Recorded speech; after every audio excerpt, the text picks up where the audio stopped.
Symptoms of intestinal cancer depend on the location of the cancer.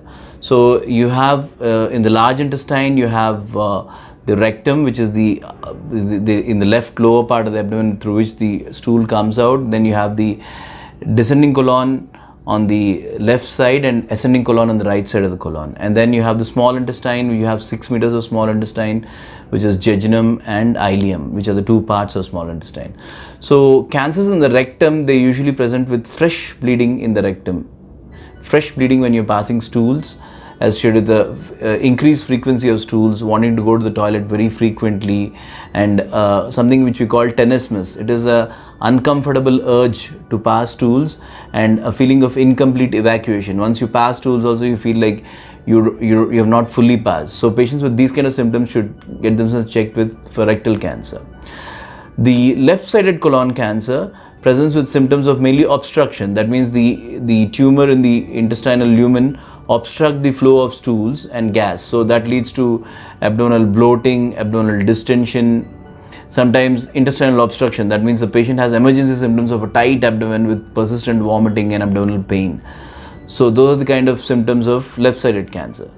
While right-sided cancer and transverse colon cancer can sometimes present with obstruction, but most of the time they present with slow onset bleeding. So the bleeding, when it's like in the rectal cancer, it's visible bleeding. When you pass stools, you have blood in your stools.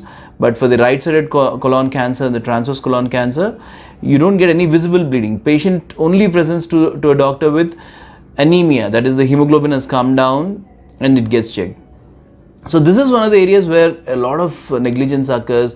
A lot of patients who have anemia for 6 months, 1 year, they don't get themselves checked, and then the colon cancer in the meanwhile it grows very large and becomes advanced colon cancer. So especially people who are like above 45, 50 and men and women who are beyond the menstrual, post-menopausal women, if your hemoglobin comes down, it has to be immediately evaluated to rule out colon cancer. Other than that, of course, in advanced colon cancer, you can have symptoms like weight loss, decreased appetite, abdominal distension, jaundice, but all these are features of very advanced colon cancer. Likewise, small intestine cancer, though it's relatively less common than large intestine cancer, this can present with features of intestinal obstruction. We call it subacute intestinal obstruction. That means patient after food, he can have crampy pain in the abdomen, which comes and goes in waves, which is associated with intermittent loose stools, intermittent constipation.